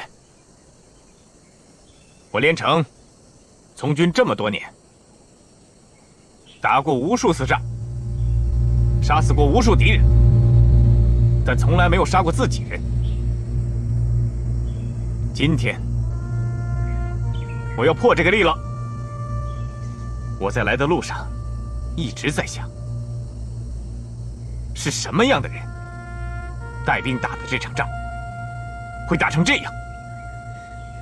对方没死一个人，我们却死了487个兄弟。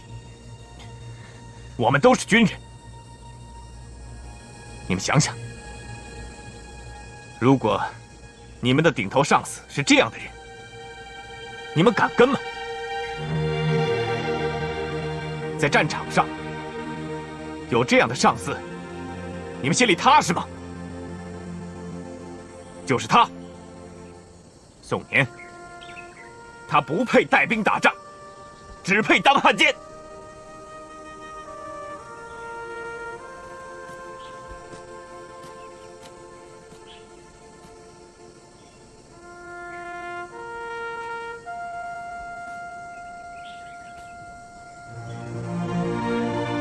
宋年，我杀你不是因为私仇，看到了吧？这是公愤。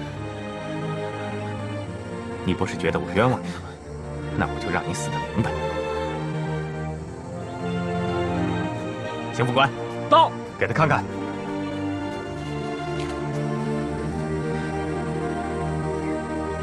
这不可能，怎么会这样？谁干的？这是谁干的？大家说，这样的人该不该杀？该杀！停车队！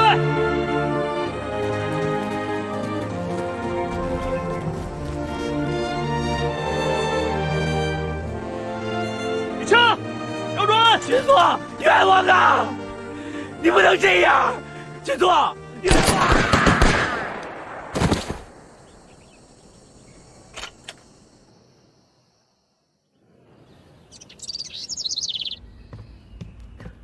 你说什么？你要进山？对。去干嘛？去找韩奎？没错。你怎么知道韩奎在南海纵队？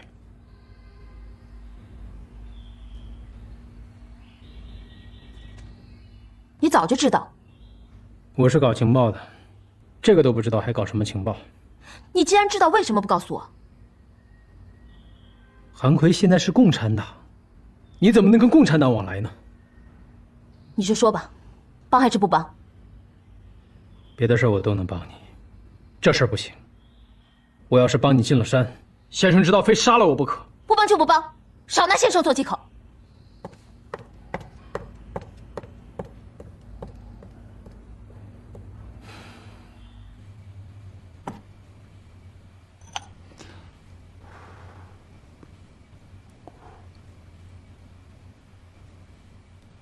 连城啊，下一步你准备怎么办？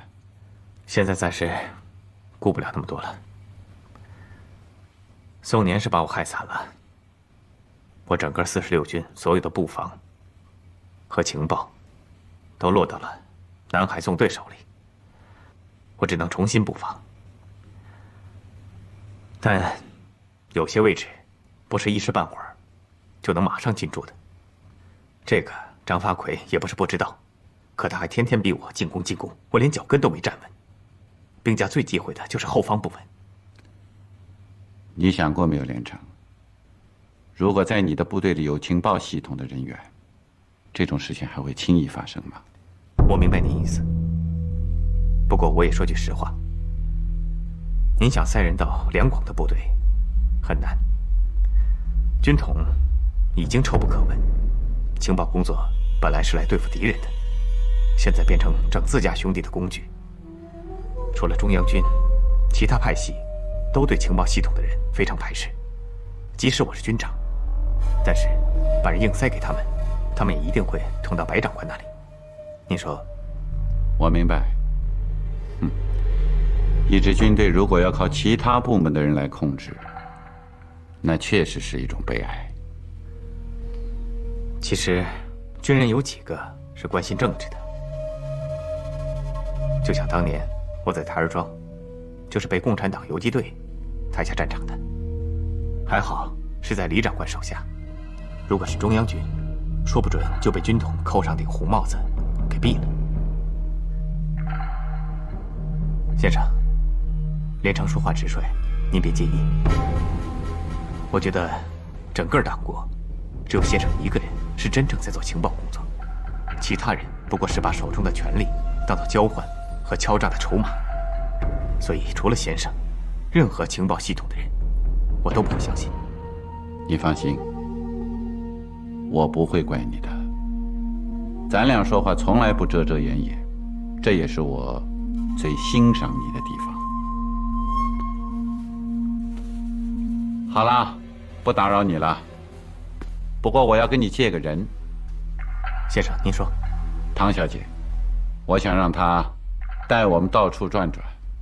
没问题。还有啊，你老是把人关在家里，那可是埋没人才啊。虽说这儿比不上重庆，可是麻雀虽小，五脏俱全啊。你光顾着抓军事，却把正事扔在一边。你应该让唐小姐出来，以你特别助理的身份主抓地方建设，这样你才两手都过得硬啊。当然了，我也有私心啊。我想让连连跟他学习学习，也算是一种磨砺。连连过去跟着我，有我照顾他，可我终究会老啊。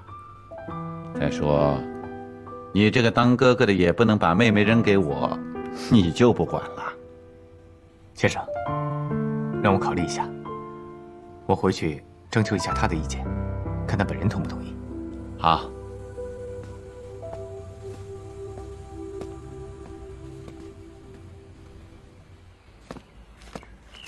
先生回来了。先生，工作计划已经做好了。啊，哎，连连呢？哎，刚才还在，我去找他。好。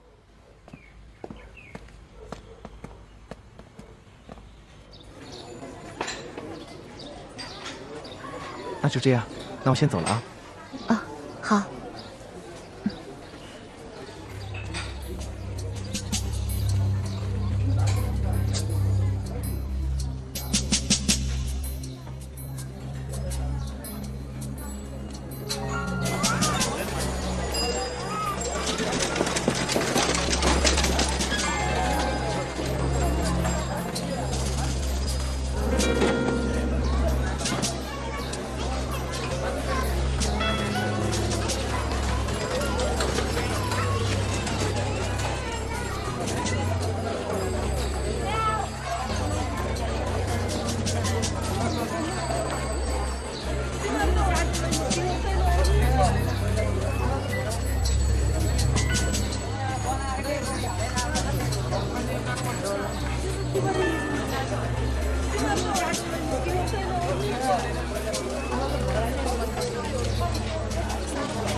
证件。你凭什么查我证件？我跟了你半天了，看你鬼鬼祟祟，我怀疑你是激进分子。警察先生，现在可不是日伪时期了，你们还来这一套？什么时代也不允许你们这种人活动。我们这种人，哎，我们是什么人呢？哼，别装了，我认得你。走，跟我回警察局。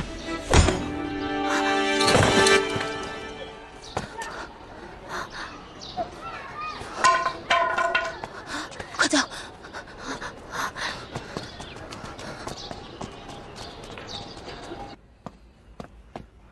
先生，先生，连连不见了。喊什么喊？大惊小怪的。不是，到处找过都没见他人，问了所有警卫，也没人看见他出去。也许他上街了，不想让你们跟着他。这样，你带2个人到街上去找找。是。还有，找到找不到，都不要惊动警察。明白。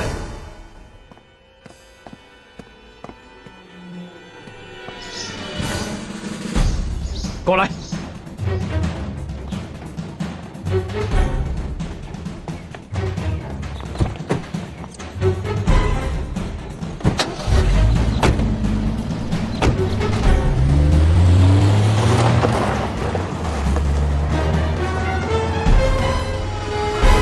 你没事吧？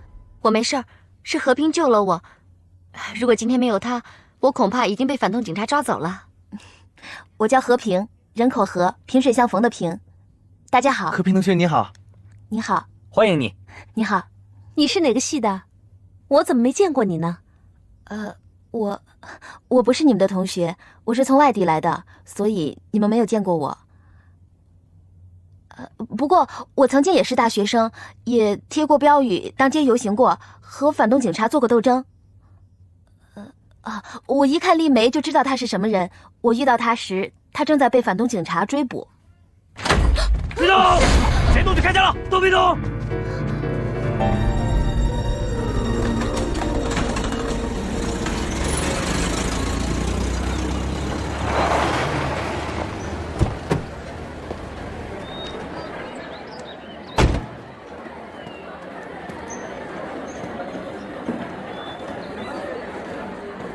叔叔，用不用去警局问？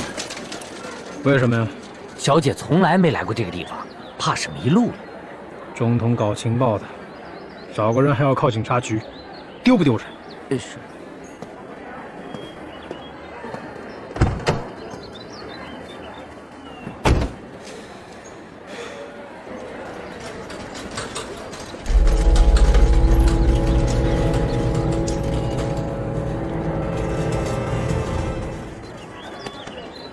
跟上那个女的。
我示意全部进入警戒阵地，只待19时布置完毕，就可以同时对南海纵队发起进攻。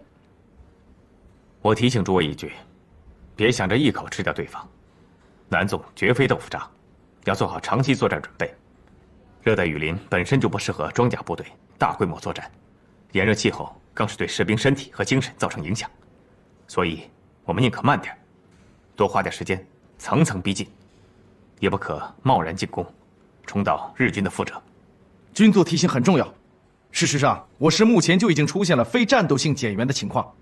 是啊，天气热，士兵口渴，老想喝凉水，这样导致许多士兵都闹肚子。中暑现象也不少，尤其是在坦克和装甲车里，热得能把鸡蛋烤熟了。是啊，我们师也有这种情况，同样的减员。哎，军总，冷场李先生来了。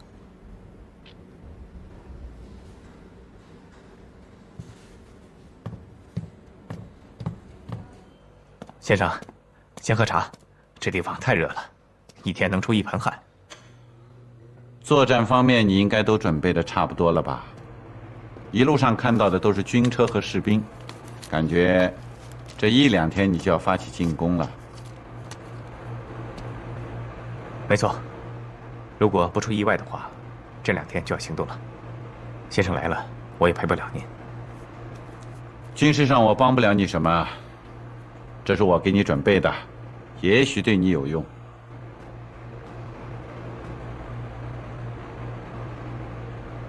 先生，怎么对南海纵队内部情况这么了解？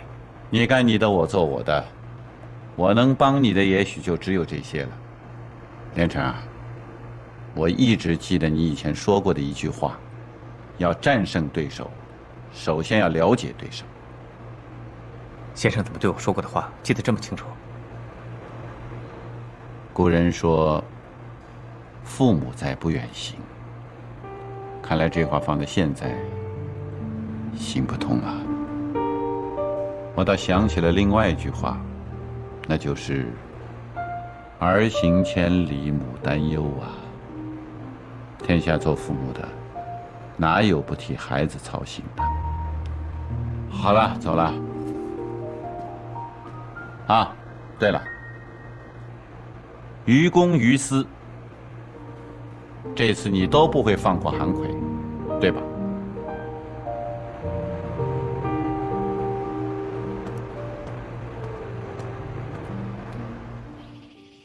同志们，敌人2个主力师分别从东西2个方向对我纵队形成夹击之势，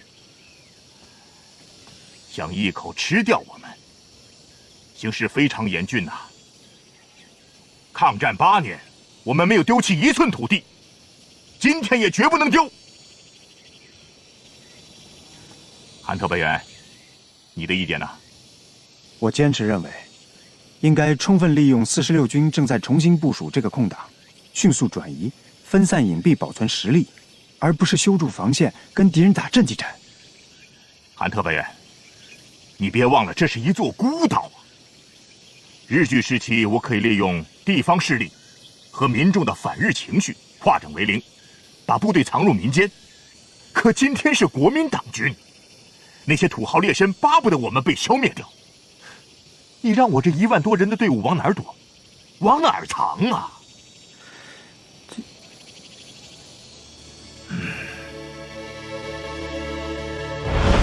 如果你们没地方跑，最好统一改编。我会把你们全建制保留，保证不拆散你们队伍。比如叫独立师。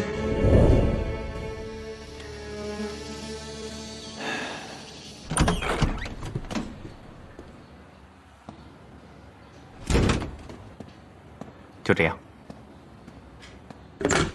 军座，院子里有个人要见您，我问他姓名，他也不说，只说是您的熟人。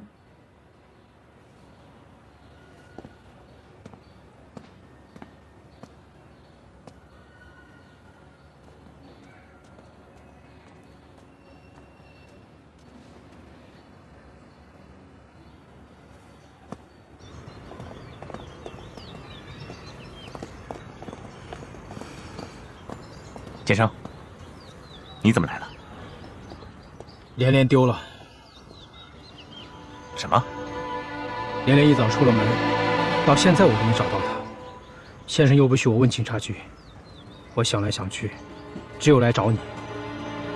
他会不会逛街去了？不，他去找韩奎了。